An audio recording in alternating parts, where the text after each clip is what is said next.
Hello students, welcome है आपका NCERT के चैप्टर सेकंड में, जिसको हम सॉल्यूशन बोलते हैं और हिंदी में हम बोलेंगे बिलियन।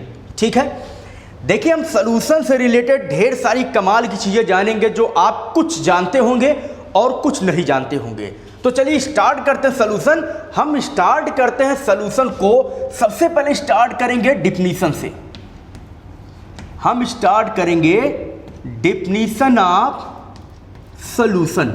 तो जैसे ही मैंने बोर्ड पर लिखा होगा डिफिनीशन ऑफ सॉल्यूशन, तुम अपने मन में सोच लिए होगे the mixture of solute and solvent is known as the solution. मैं सही कह रहा हूं कि नहीं, ये तुम जानते हो। तो आपने सोच लिया होगा कि mixture of solute and solvent is known as the solution, लेकिन ये सही नहीं है। जिन लोगों ने ये सोचा हो the homogeneous mixture of solution is known as solute and solvent, वो तो ठीक है, लेकिन केवल सॉल्यूट और सॉल्वेंट का मिक्सचर सॉल्यूशन नहीं होता।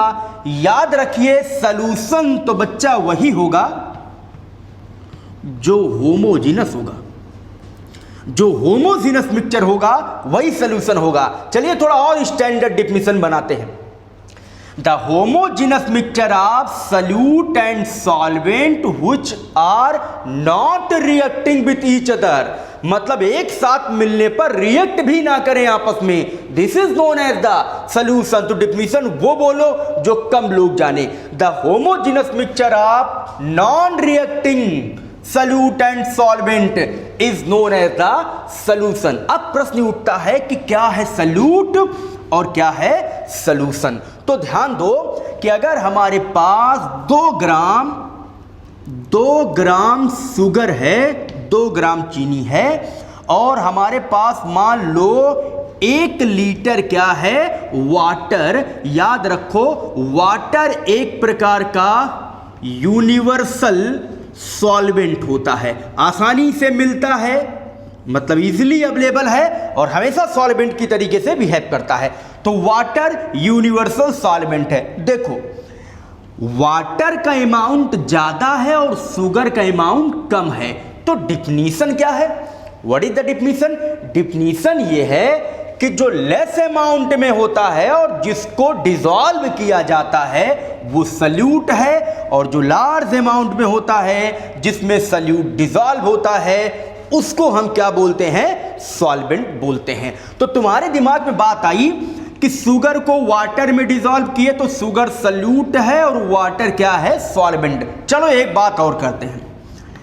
अगर हम अल्कोहल मतलब शराब को पानी में घोलते हैं, वाटर में, दोनों लिक्विड हैं, फैसला करो कि कौन सॉल्यूट होगा कौन सॉल्वेंट होगा, कौन सॉल्यूट होगा कौन सॉल्वेंट होगा। तो ध्यान दो, जो लेस अमाउंट में होगा भले ही लिक्विड हो वो सॉल्यूट होगा, और जो लार्ज अमाउंट में होगा वो क्या होगा? सॉल्वेंट। तो यहां पर वाटर क्या है? यहां पर वाटर क्या है? सॉल्वेंट, और अल्कोहल क्या है? सॉल्यूट। जब बार बार डिफिनीशन होती है कि जो लेस अमाउंट में होगा सॉल्यूट होगा, जो लार्ज अमाउंट में होगा सॉल्वेंट होगा, तो अक्सर बच्चों के दिमाग में क्वेश्चन आता है कि अगर दोनों सेम अमाउंट में हो जाए तो कौन क्या होगा? Very important. अगर मान लो अल्कोहल और वाटर दोनों सेम अमाउंट में हो जाए तो कौन सॉल्यूट होगा और कौन क्या होगा? सॉल्वेंट। Very important. देखिए होता क्या है, कुछ बच्चे खुराफात सोचते हैं, उनके दिमाग में बात आती कि बार बार कह रहे हैं जो लेस अमाउंट में है सॉल्यूट है, जो लार्ज अमाउंट में है सॉल्वेंट है। आओ इनसे पूछ लें कि जब दोनों के अमाउंट सेम होगा तो क्या होगा? सुनो, वेरी इंपॉर्टेंट, अगर दोनों सेम अमाउंट में होंगे तो मेरी बात ध्यान से समझिएगा, अगर कोई ए और बी दोनों सेम अमाउंट में है और डिसॉल्व होने के बाद जब सॉल्यूशन बना तो बी की प्रॉपर्टी आपको दिख रही है, मतलब बी आपको दिखाई पड़ रहा है। मान लो सपोज करो कि रेड कलर का तुम्हारे पास सॉल्वेंट है, रेड कलर का सॉल्वेंट है और कलरलेस क्या है? सॉल्यूट है, सॉल्यूट है कलरलेस। तो इसका अमाउंट और इसका अमाउंट क्या है, सेम है, तो तुमको रेड कलर अपीयर होगा।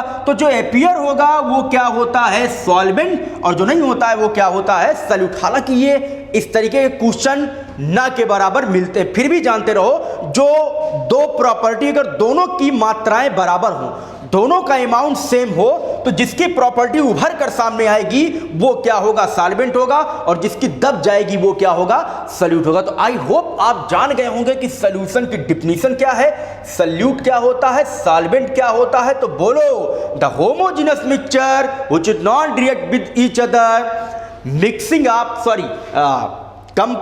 Composition of solute and solvent is known as solution. तो वो होमोजेनस मिक्सचर जो सॉल्यूट और सॉल्वेंट का हो और नॉन रिएक्टिव हो, उसी को हम क्या बोलते हैं, सॉल्यूशन बोलते हैं। अब देखिए, जब भी सॉल्यूशन हम पढ़ते हैं तो हमारे दिमाग में बात आती है कि सॉल्यूशन माने कुछ न कुछ लिक्विड जरूर होना चाहिए, कुछ पानी वानी जरूर हो, तो वही क्या है, सॉल्यूशन। गलत धारणा है आपकी कि केवल लिक्विड का ही सॉल्यूशन होता है। देखिए, अब मैं आपको टाइप्स ऑफ सॉल्यूशन बताने वाला हूं। हम बात करेंगे टाइप्स ऑफ सॉल्यूशन की, और रटना नहीं है, आपको एक ट्रिक बताता हूं, ठीक है। पहले ऐसे लिखते चले जाओ, ऐसे लिखो सॉलिड, फिर उसके नीचे लिखो लिक्विड, और फिर लिखो गैस। एक बार लिखे सॉलिड, लिक्विड, गैस, ठीक है। फिर यहां लिखो सॉलिड, फिर लिखो लिक्विड, फिर लिखो गैस। 2 बार हो गया, solid, liquid, gas, solid, liquid, gas. एक बार और लिखना, यहां लिखता हूं सॉलिड, लिक्विड, गैस। 3 बार, solid, liquid, gas, solid, liquid, gas, solid, liquid, gas. अब एक काम करो, काम क्या करना है, ऐसे बना लीजिए, ठीक है, ये। और अब यहां क्या करना है, एक में इन तीनों स्पेस में आपको सॉलिड लिखना है, यहां पर आपको तीनों जगहों पर लिक्विड लिखना है, और यहां पर तीनों जगहों पर गैस लिखना। चलो लिखते हैं सॉलिड, सॉलिड, सॉलिड, ठीक है। लिखते हैं लिक्विड, लिक्विड, लिक्विड, ठीक है। लिखते हैं गैस, गैस, गैस, ठीक।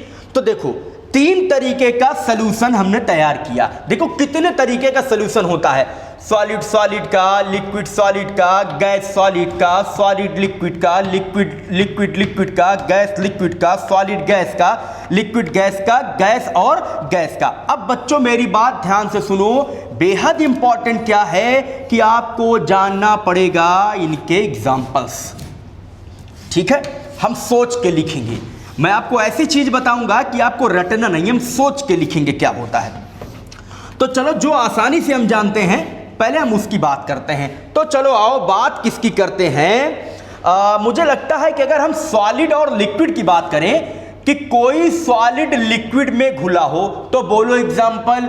एग्जाम्पल है sugar dissolve in water. Low, water क्या है, लिक्विड, शुगर क्या है, सॉलिड। आ गया एक एग्जाम्पल, आया एक एग्जाम्पल, सॉलिड, लिक्विड। चलो, जो तुम जानते हो पहले उसकी बात करते हैं। लिक्विड, लिक्विड, लो, लिक्विड लिक्विड का सॉल्यूशन बहुत मजा देता है, ठीक है। अल्कोहल, अल्कोहल प्लस वाटर, पानी में शराब मिला दो, alcohol plus water, liquid liquid का हो गया। अच्छा, गैस और लिक्विड की बात करते हैं। आप बचपन से जानते हैं कि मछलियां पानी में घुली ऑक्सीजन से क्या लेती हैं, सांस लेती हैं, और पानी में ही CO2 भी पाई जाती है। तो गैस हो गया CO2 और लिक्विड हो गया वाटर। लो, 3 एग्जाम्पल तुम्हारे सामने, रटने की जरूरत नहीं, दिमाग पर थोड़ा जोड़ दीजिए। आओ गैस, गैस का, अरे भैया हमारा atmosphere N2O2, this mixture of gas, और गैस का क्या हो गया, मिक्सचर। अब आओ थोड़ा जो ट्रेंड से हट के है उन पर बात करते हैं।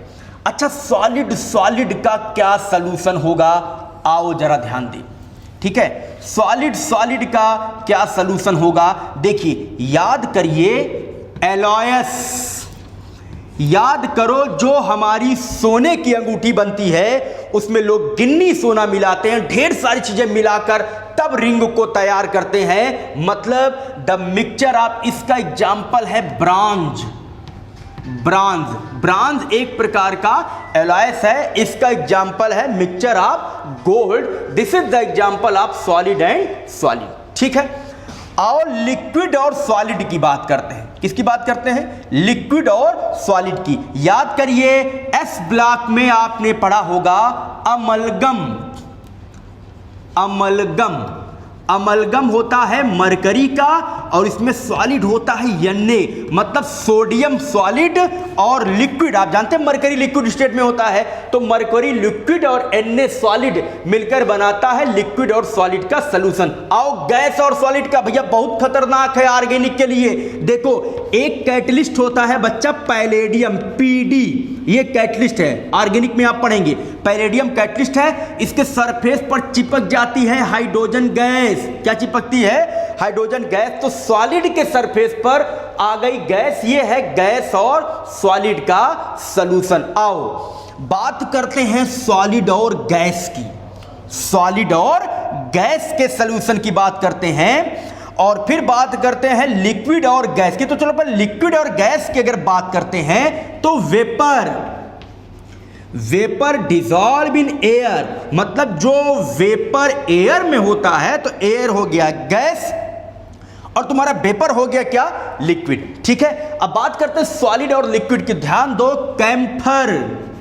कैम्फर माने कपूर इन N2, नाइट्रोजन गैस है, उसमें कपूर उड़ रहा है, तो कैम्फर सॉलिड में होता है, नाइट्रोजन गैस में होती है। तो this is the chart related to the type of solution. तो ये वो चार्ट है जो आपको बताता है कि सॉल्यूशन कितने टाइप का होता है।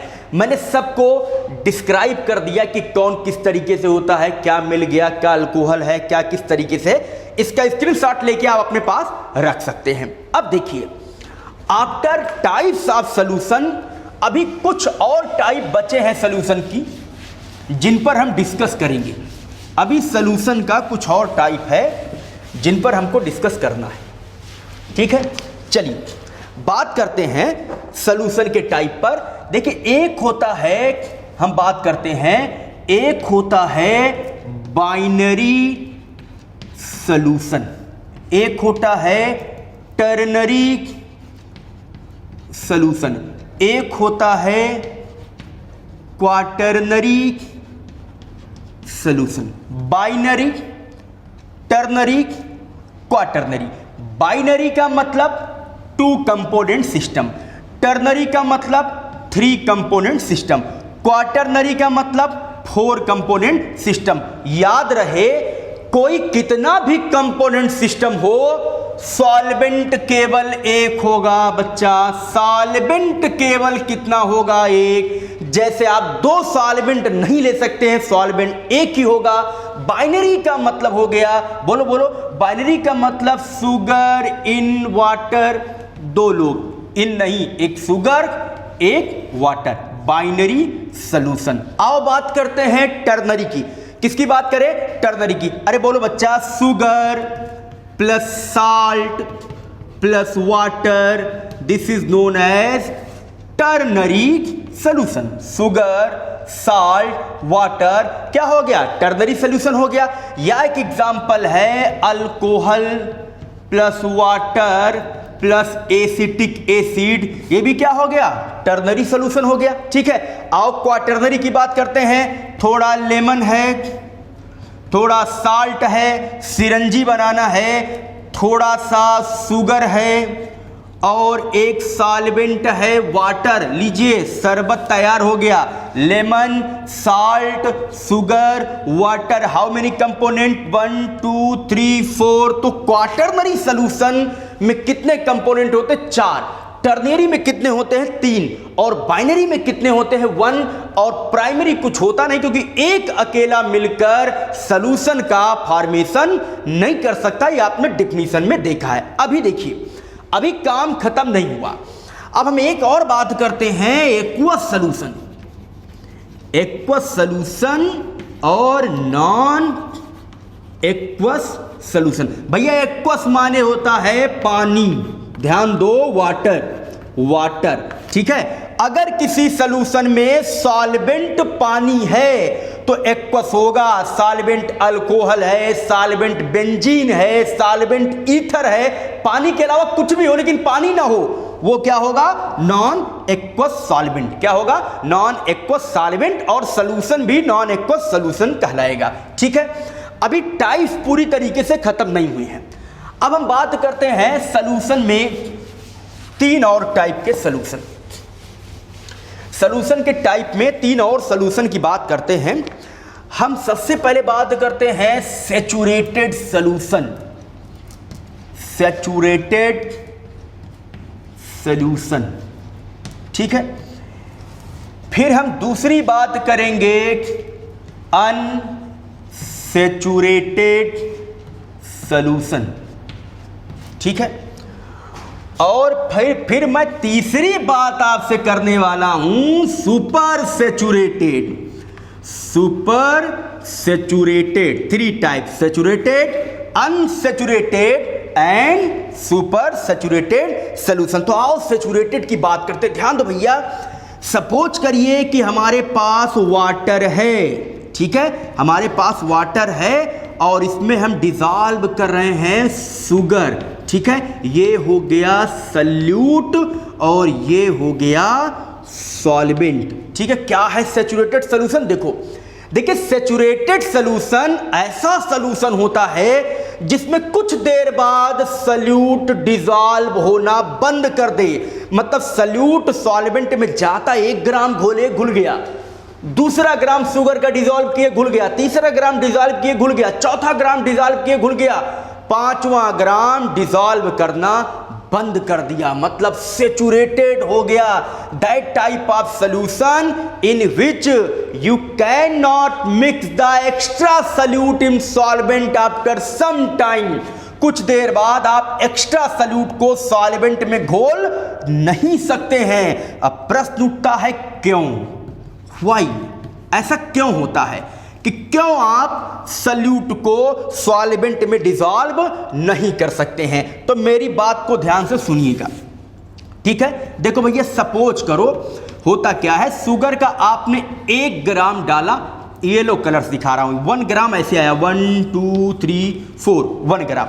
2 ग्राम डाला तो 1 2 3 4, तीसरा ग्राम 1 2 3 4, चौथा ग्राम 1 2 3 4, 1 2 3 4। कहने का मतलब जब कई ग्राम शुगर आपने डिसॉल्व किया तो पानी के बीच जो इंटरमॉलिक्यूलर स्पेस है, ये जो इंटरमॉलिक्यूलर स्पेस है, इनको एक्वायर कर लिया किसके मॉलिक्यूल ने? शुगर के मॉलिक्यूल ने। मतलब शुगर का मॉलिक्यूल लगातार पानी के बीच के गैप को भरता रहा और एक टाइम ऐसा आ गया कि सारे गैप भर गए। अब जो तुम ग्राम डालोगे वो किसी गैप में सेट नहीं हो पाएगा और इसके बेस पर आकर इकट्ठा होने लगेगा। इसी को बोलते हैं हम क्या? Saturated solution. हाँ, टेम्परेचर देने पे कुछ और डिसॉल्व हो सकता है, इस पर बाद में बात करेंगे, ठीक है। ये डिसॉल्व सॉलिड और लिक्विड, मतलब कोई सॉलिड जब लिक्विड में डिसॉल्व होता है तो सैचुरेटेड तब होता है जब उसमें सल्यूट का और ज्यादा अमाउंट तुम डिसॉल्व न कर पाओ। एक और एग्जांपल देखिए, सपोज करो कि एक क्लासरूम में 10 बेंच हैं, एक बेंच पर 5 बच्चे बैठ सकते हैं, तो 10 बेंच पर कितने बैठेंगे? 50। अगर मान लो सपोज करो कि 50 स्टूडेंट से सारी बेंचें भर गई, तो अगले जो 5 स्टूडेंट आएंगे वो क्या करेंगे? क्या वो अब कहीं स्पेस है बैठने के लिए? नहीं, अब वो खड़े रहेंगे। इसका मतलब तुम्हारी क्लास अब सैचुरेटेड हो चुकी है, उन लोगों को बैठने की अब जगह नहीं है। तो जैसे स्टूडेंट को बैठने की जगह नहीं मिली, ऐसे सल्यूट को डिसॉल्व होने की जगह नहीं मिल रही है, मतलब तुम्हारा सॉल्यूशन क्या हो चुका है? सैचुरेटेड। तो this is known as the saturated solution. आओ बात करते हैं अनसैचुरेटेड की। अच्छा, अनसैचुरेटेड सॉल्यूशन में बात करते हैं कि ऐसा सॉल्यूशन जिसमें सल्यूट की अमाउंट को आप डिसॉल्व कर सकते हैं, मतलब जिसमें सल्यूट का अमाउंट आप डिजॉल्व कर सकते हैं। मतलब ऐसा नहीं है कि कुछ देर बाद वो सल्यूट उसमें डिजॉल्व होना क्या करेगा, बंद कर देगा। लेकिन इस पर बहुत सारी भ्रम हैं, बहुत सारे कंसेप्ट हैं छोटे छोटे, बहुत सारी चीजें ऐसी हैं जो बच्चों के समझ में नहीं आता है। उनका कहना है क्या अनसैचुरेटेड ऐसा सॉल्यूशन होगा जिसमें चीनी चीनी चीनी चीनी मतलब शुगर पे शुगर शुगर शुगर तुम डालते जाओ, ये जादू का ऐसा कुआं है जो कभी भरेगा ही नहीं, लगातार इसमें तुम शुगर डिजॉल्व करते हो। ऐसा नहीं है, मेरी बात सुनो। अनसैचुरेटेड का मतलब वो सॉल्यूशन होता है अगर ये सॉल्यूशन 20 ग्राम शुगर, अगर 20 ग्राम शुगर डालने से ये सॉल्यूशन सैचुरेटेड हो जाता है तो तुमको 20 ग्राम नहीं मिलाना है, तुम 19 ग्राम मिलाओगे, 19 ग्राम तुमको सल्यूट मिलाना है। मतलब ऐसा सॉल्यूशन जिसमें आप सल्यूट की उतनी ही अमाउंट मिलाओ जितनी अमाउंट से वो सैचुरेटेड ना हो पाए। This is known as unsaturated solution. अब मेरी बात ध्यान दो, आओ पहुंचो यहां पर। अगर ये 1 2 3 4 मॉलिक्यूल नहीं डिसॉल्व हो रहे थे, सैचुरेटेड हो गए, तो इनको दे दो टेम्परेचर, तो क्या होगा, इनकी काइनेटिक एनर्जी बढ़ेगी, ये टक्कर करेंगे, छोटे हो जाएंगे, इंटरमॉलिक्यूलर स्पेस में घुस जाएंगे। हो सकता है कि 3-4 पार्ट डिसॉल्व हो जाए। मतलब टेम्परेचर देने पर आप सल्यूट का और अमाउंट डिसॉल्व कर सकते हैं। आइए किस पर, सुपर सैचुरेटेड सॉल्यूशन पर गौर करिएगा, ध्यान दीजिए। ऐसा सॉल्यूशन लो भैया, super saturated solution, super saturated ऐसा मतलब इतना सैचुरेटेड हो चुका है, इतना सैचुरेटेड हो चुका है कि if you give the temperature, अगर तुम टेम्परेचर दो तो भी तुम सल्यूट को डिसॉल्व करने में सक्षम नहीं हो पाओगे। You can't dissolve any part of solute after increase the temperature. This type of solution is known as the super saturated solution. मतलब टेम्परेचर देने पर भी सल्यूट का और अमाउंट न डिसॉल्व हो तो ऐसे सॉल्यूशन को हम क्या बोलते हैं, सुपर सैचुरेटेड सॉल्यूशन। तो ये रहा saturated, unsaturated and third one is the super saturated. तो सैचुरेटेड, अनसैचुरेटेड, सुपर सैचुरेटेड, ठीक है। अब देखिए after saturated, unsaturated and super saturated मैं थोड़ा बात करूंगा आपसे सॉल्युबिलिटी की। थोड़ा हम बात करते हैं सॉल्युबिलिटी की, क्या होती है सॉल्युबिलिटी, ठीक है। तो देखो बात करते हैं सॉल्युबिलिटी की, इसको हिंदी में बोलते हैं विलेयता, ठीक है। बी टॉकिंग अबाउट सॉल्युबिलिटी, हम बात करने जा रहे हैं सॉल्युबिलिटी के बारे में। देखो सॉल्युबिलिटी क्या है, सॉल्युबिलिटी क्या है, 100 ग्राम सॉल्वेंट में, 100 ग्राम सॉल्वेंट में जितना अमाउंट आप मिला सको तुम क्या, सल्यूट, आसानी से वही उसकी क्या है solubility. If you mix the solute in 100 gram of solvent very easily, this is known as solubility of solution. मेरी बात सुनो, रट्टा नहीं मारना है। सॉल्युबिलिटी का मतलब बच्चों सीधी सी बात है कि कोई सल्यूट किसी सॉल्वेंट में कितना बढ़िया घुल रहा है, वही उसकी क्या है सॉल्युबिलिटी। अगर आपने शुगर को वाटर में डिसॉल्व किया तो बढ़िया घुल रहा है तो सॉल्युबिलिटी अच्छी है। अच्छा शुगर का इतना बड़ा टुकड़ा ले लो, बड़ा पार्ट ले लो, वो वाटर में बहुत अच्छा डिसॉल्व नहीं करेगा तो सॉल्युबिलिटी कम अच्छी है।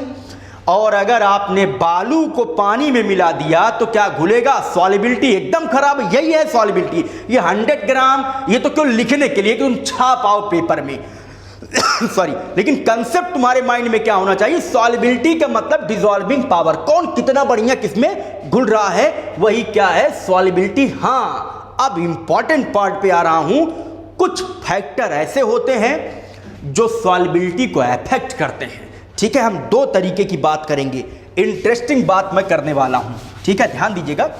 फैक्टर अफेक्टिंग द सॉल्युबिलिटी, और हम बात करने वाले हैं जब किसी सॉलिड को डिसॉल्व करो किसमें, लिक्विड में। मतलब सॉलिड क्या है, सल्यूट है, और लिक्विड क्या है, सॉल्वेंट है। ये है सल्यूट, ये है सॉल्वेंट। चलो देखते हैं क्या है। ठीक है, बात करते हैं फैक्टर अफेक्टिंग सॉल्युबिलिटी। ठीक है, चलो फैक्टर अफेक्टिंग सॉल्युबिलिटी की बात करते हैं। पहली बात सुनो भैया, जो पहला फैक्टर है उसका नाम होता है लाइक डिसॉल्व लाइक, जैसे में जैसा, जैसे को तैसा। एक कहावत आपने सुनी होगी, जैसे को तैसा, तो वही समझ लो, जैसे को तैसा। मेरी बात सुनो, अगर आपका सल्यूट पोलर है तो याद रखो सॉल्वेंट भी कैसा होना चाहिए, पोलर, बढ़िया डिसॉल्व करेगा।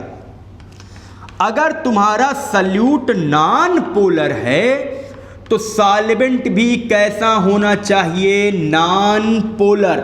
मतलब पोलर पोलर में डिसॉल्व करेगा, नॉन पोलर में डिसॉल्व करेगा। अच्छा, ये पोलर और नॉन पोलर क्या होता है भैया? पोलर का मतलब जिस पर पॉजिटिव और नेगेटिव चार्ज हो, और नॉन पोलर का मतलब जो कोवैलेंट बॉन्ड बनाया हो या जिस पर किसी प्रकार का कोई चार्ज ना हो। तो पोलर सॉल्वेंट पोलर में और नॉन पोलर किसमें, नॉन पोलर में। जैसे NaCl को तुम डिसॉल्व कर सकते हो वाटर में, दोनों पोलर है।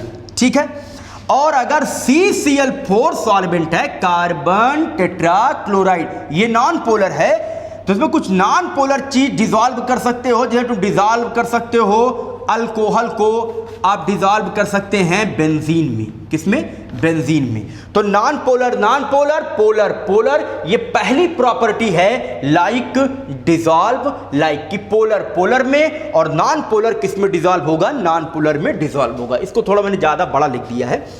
अब हम देखिए और प्रॉपर्टी की बात करते हैं। ठीक है, दूसरी प्रॉपर्टी की बात करते हैं, वो है टेम्परेचर। वो क्या है? टेम्परेचर। ठीक है, टेम्परेचर की बात करते हैं, दो तरीके का होता है। एक होता है एक्सोथर्मिक टेम्परेचर, एक होता है इंडोथर्मिक टेम्परेचर।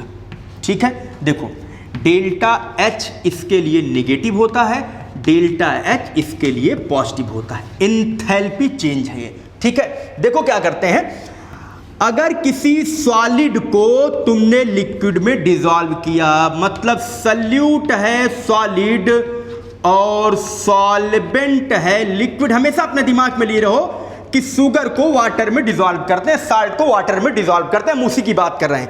देखो भैया, अगर रिएक्शन इंडोथर्मिक टाइप का है, मतलब टेम्परेचर देने पर ये सॉल्यूशन टेम्परेचर को एब्जॉर्ब कर लेता है, तो इसकी अंदर की एनर्जी बढ़ जाएगी, इसका टेम्परेचर बढ़ जाएगा।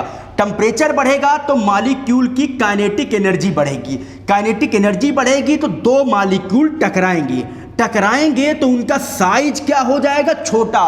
और अगर साइज छोटा हो जाएगा तो जैसे हनुमान जी सुरसा के मुंह में साइज छोटी करके एंट्री मार गए थे, जैसे इसका साइज छोटा हो जाएगा, वो अपना साइज छोटा करके ही एडजस्ट हो जाएगा। मतलब सॉल्युबिलिटी क्या करेगी? सॉल्युबिलिटी इंक्रीज करती है। जनरली टेम्परेचर बढ़ाओगे तो सॉलिड की लिक्विड में सॉल्युबिलिटी क्या करेगी? इंक्रीज करेगी। लेकिन अगर रिएक्शन एक्सोथर्मिक टाइप का है, मतलब जो एनर्जी तुमने दिया उसने उस एनर्जी को बाहर फेंक दिया, तो न रहेगा बांस, न बजेगी बांसुरी, न पाएगा टेम्परेचर, न इसकी सॉल्युबिलिटी पर कुछ इफेक्ट पड़ेगा। हाँ, मगर एक बात देखिए, अगर भैया किसी गैस को लिक्विड में डिसॉल्व किया गया हो, आओ बात करते हैं। ये है वाटर, इसमें डिसॉल्व है कोई गैस। ठीक है, अब देखो टेम्परेचर बढ़ाने पे क्या होगा? देखो टेम्परेचर बढ़ाने पर जो गैस का मॉलिक्यूल होगा उसकी क्या बढ़ेगी? काइनेटिक एनर्जी बढ़ेगी। अच्छा बोलो, काइनेटिक एनर्जी बढ़ेगी तो गैस का मॉलिक्यूल कहां भागेगा? ऊपर भागेगा, तो वाटर के सरफेस को पार करके कहां चला जाएगा? ऊपर। बोलो, जो मॉलिक्यूल तुम घोलना चाह रहे थे वो घोलने की न बजाय ऊपर चला गया, मतलब सॉल्युबिलिटी क्या करेगी, डिक्रीज करेगी। उल्टा टेम्परेचर बढ़ाओगे तो सॉलिड की सॉल्युबिलिटी लिक्विड में इंक्रीज करेगी, लेकिन गैस की सॉल्युबिलिटी टेम्परेचर बढ़ाने पर लिक्विड में क्या करेगी, डिक्रीज करेगी। अपने दिमाग सोचो, टेम्परेचर दोगे कंडक्टिविटी एनर्जी बढ़ेगी, कहां भागेगा, बाहर। ये तो नॉन वोलेटाइल है ना, सॉलिड जो है सल्यूट चीनी नॉन वोलेटाइल, उसकी वेपर ऊपर नहीं बनती, वो नहीं उड़ सकता है, तो गैस क्या होगा, उड़ के बाहर चला गया, तो सॉल्युबिलिटी क्या करेगी, डिक्रीज करेगी। अच्छा आओ सबसे इंपॉर्टेंट चीज की बात करते हैं, प्रेशर। ठीक है, मेरी बात ध्यान से सुनो।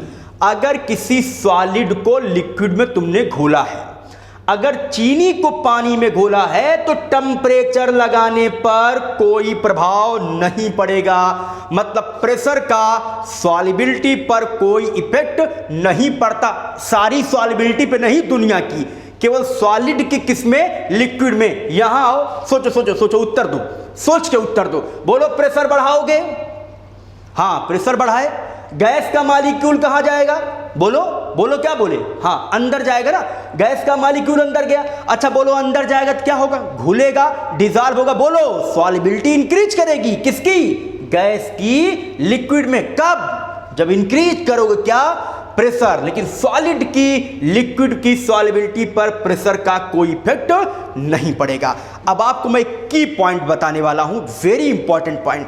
देखिए अक्सर लोग बताते हैं कि गैस को लिक्विड में घोलो तो टेम्परेचर बढ़ाने पर सॉल्युबिलिटी डिक्रीज करेगी, लेकिन एक केस ऐसा है कि टेम्परेचर बढ़ाओगे तो गैस की लिक्विड में सॉल्युबिलिटी डिक्रीज नहीं, इंक्रीज करेगी। सुन लो क्या केस है। अगर H2 गैस मतलब हाइड्रोजन या इनर्ट गैसों को तुम नॉन पोलर सॉल्वेंट जैसे हाइड्रोकार्बन या अल्कोहल में डिसॉल्व करो, फिर सुनो, अगर किसी नॉन पोलर सॉल्वेंट जैसे अल्कोहल जैसे हाइड्रोकार्बन में तुम H2 या इनर्ट गैसों को डिसॉल्व करोगे तो टेम्परेचर बढ़ाने पर उन गैसों की सॉल्युबिलिटी डिक्रीज नहीं करती है, इंक्रीज करती है। क्या करेगी, इंक्रीज करेगी। वेरी इंपॉर्टेंट की पॉइंट। ठीक है, तो ये बेहतर कंसेप्ट था, जिनकी बातों को आपको ध्यान में रखना, दिमाग में रखना आपका आपके लिए बहुत इंपॉर्टेंट है। अब प्रेशर बढ़ाने पर गैस की सॉल्युबिलिटी लिक्विड में इंक्रीज करेगी, इसी पर हम पढ़ेंगे एक लॉ जिसको बोलते हैं हेनरी लॉ। लेकिन इसके पहले हम थोड़ा बात करेंगे परसेंट कंपोजिशन की। ठीक है, अब इसके पहले हम थोड़ा कंसंट्रेशन की बात कर लेते हैं कि क्या होता है टर्म कंसंट्रेशन। ध्यान से जरा समझिए, ये तुम्हारे लिए इंपॉर्टेंट है। ठीक है, हम बात करते हैं कंसंट्रेशन की, कंसंट्रेशन की। ठीक है, देखिए पहली बात हम करेंगे weight by weight in percentage, मतलब हम निकालने वाले हैं मास परसेंटेज। क्या निकालेंगे, मास परसेंटेज। मैं फार्मूले की केवल बात करूंगा। देखिए मास परसेंटेज क्या है, ये होता है mass of salute, mass of salute in gram, mass of solute upon mass of solution, mass of solution, ये भी किस में है, ग्राम में, इनटू 100। परसेंटेज निकालना है, mass of solute upon mass of solution into 100। Suppose करो अगर हमारे पास 10 ग्राम यूरिया है, NH2CO NH2, और इसको डिसॉल्व कर रहे हैं 100 ग्राम, ठीक है, 100 ग्राम वाटर में। ठीक है, वेट बाय वेट, यूरिया कितना है 10 ग्राम, किसमें डिसॉल्व किए, 100 ग्राम वाटर में। ध्यान दो, 10 ग्राम यूरिया को 100 ग्राम वाटर में।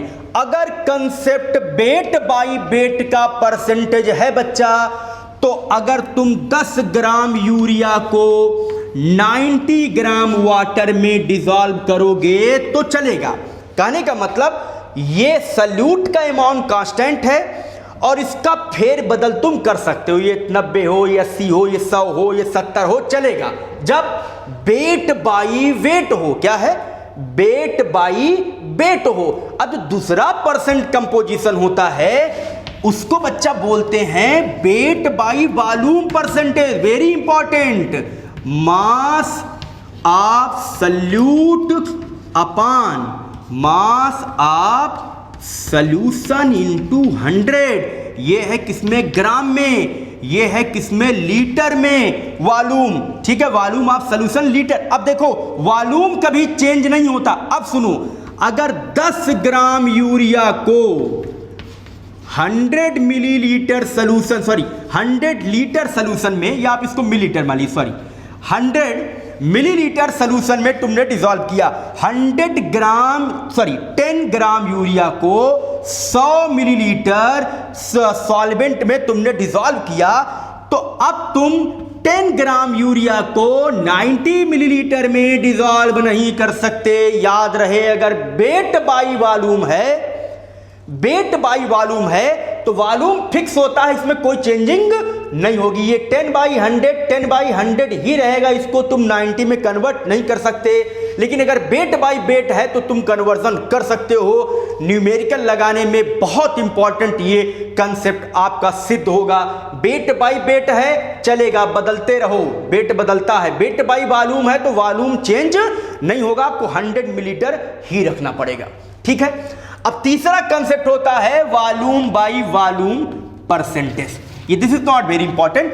Volume of solute upon volume of solution into 100। तो वॉल्यूम परसेंटेज हो गया, वेट बाई वेट परसेंटेज हो गया, वेट बाई वॉल्यूम परसेंटेज हो गया। अब 2-3% कंपोजिशन हमको और जानना है, कंसंट्रेशन से रिलेटेड टर्म हम और जानेंगे। क्या टर्म है? देखो भैया, एक टर्म है जिसका नाम है पीपीएम, जिसको बोलते हैं पार्ट्स पर मिलियन। ठीक है, पीपीएम, पार्ट्स पर मिलियन। मेरी बात ध्यान सुनो। देखिए, ये कंसंट्रेशन टर्म बच्चों तब यूज होती है जब किसी बहुत बड़े अमाउंट में कोई छोटे से पार्टिकल की कंसंट्रेशन निकालनी होती है। सोचो, जब इन्वायरमेंटल पोल्यूशन होता है तो हम पीपीएम से ही उसकी कंसंट्रेशन को मेजर करते हैं। मतलब पीपीएम का मतलब हो गया कि एक पार्ट सल्यूट 1 मिलियन में कितना, मतलब 1 मिलियन में किसी सल्यूट की क्या कंसंट्रेशन, मतलब अमाउंट कितना है? 1 मिलियन। 1 मिलियन अमाउंट में किसी सल्यूट की क्या कंसंट्रेशन है? तो इसका फार्मूला होता है, पीपीएम का होता है mass of solute upon mass of solution, ठीक है, into 10⁶। This is known as 1 million. ये होता पार्ट पर मिलियन का फार्मूला। अच्छा, आपने पीपीएम सुना है, अब आपको मैं पीपीबी सुनाता हूं। पीपीबी, पार्ट्स पर मिलियन, पार्ट्स पर बिलियन। सेम चीज, सेम फार्मूला, 10⁹ हो जाएगा। बस फार्मूला सेम होगा, यही हो जाएगा आपका 10⁹। तो ये रहा कंसंट्रेशन का एक इंपॉर्टेंट टर्म जिसको बोलते हैं पीपीएम। अब हम 3 और टर्म की बात करते हैं।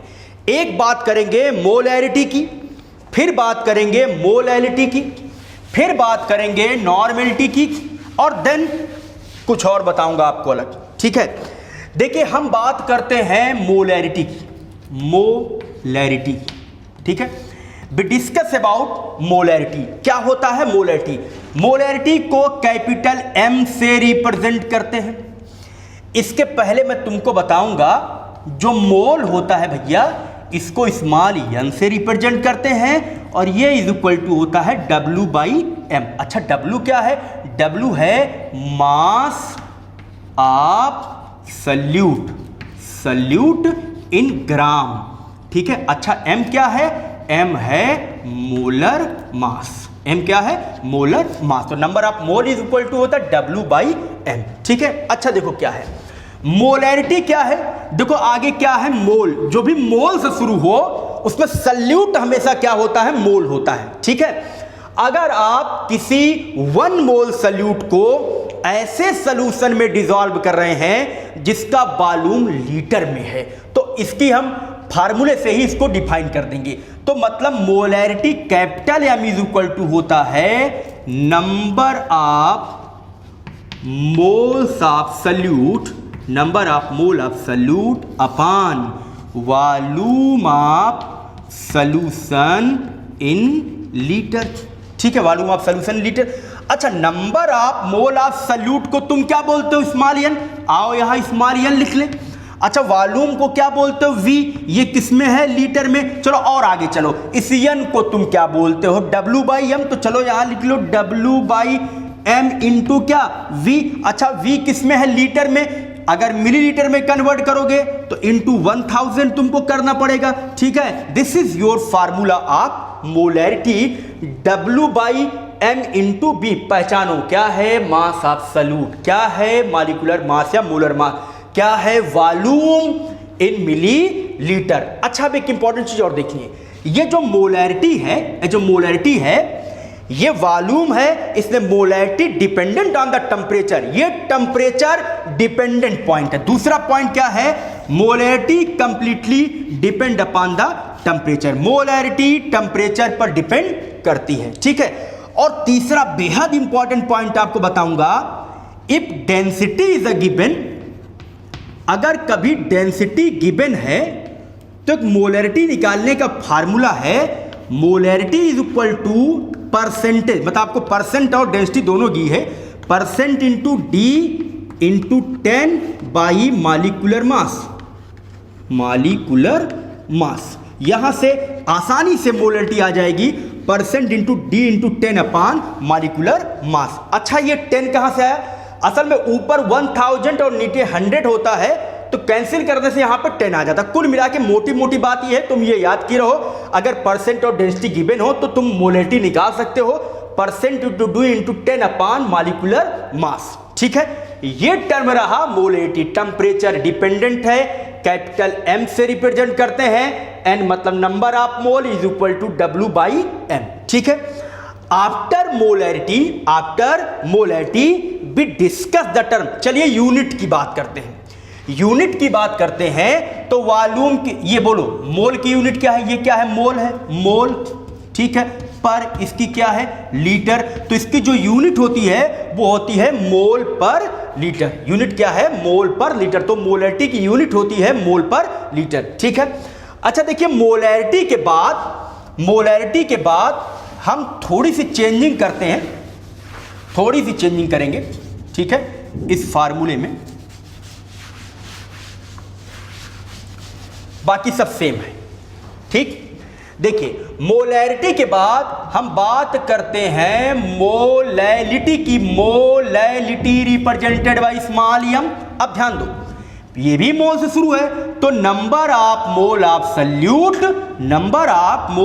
Salute dissolve in. अब की जो सॉल्वेंट का अमाउंट है वो किसमें है, kg में।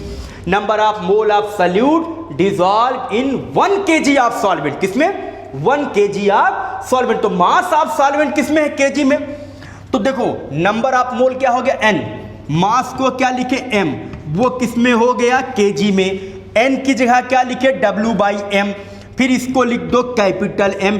kg को ग्राम में कन्वर्ट करो into 1000। This is your formula, W/M into capital M। ये क्या है, ये मास है किलोग्राम में, ये क्या है, मॉलिक्यूलर मास है। ठीक है, किसका, सल्यूट का। ये सल्यूट का, ये सॉल्वेंट का।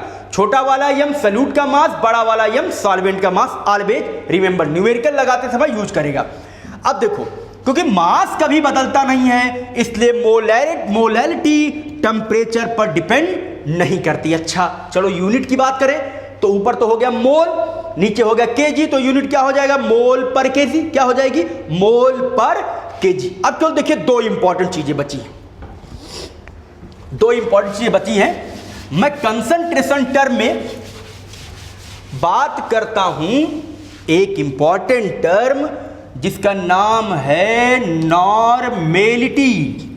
नॉर्मेलिटी, ठीक है, कैपिटल N। देखो नॉर्मेलिटी क्या है, नंबर ऑफ, मोल नहीं, क्या ये मोल से शुरू है, नहीं शुरू तो मोल नहीं होगा, number of gram equivalent upon same volume of solution in litre.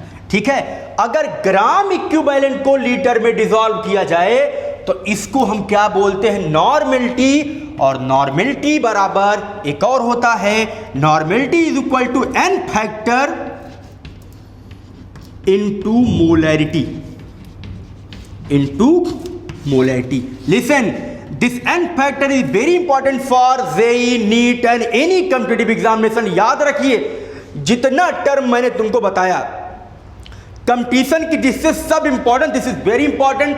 मैं n फैक्टर पर एक अलग से वीडियो बनाऊंगा, कैसे आप n फैक्टर कैलकुलेट करते। तो ये टर्म रहा नॉर्मेलिटी। अब एक ऐसे टर्म की हम बात करने वाले हैं जो कम यूज होता है, जिस पर न्यूमेरिकल कम है, उस टर्म का नाम है फॉर्मेलिटी।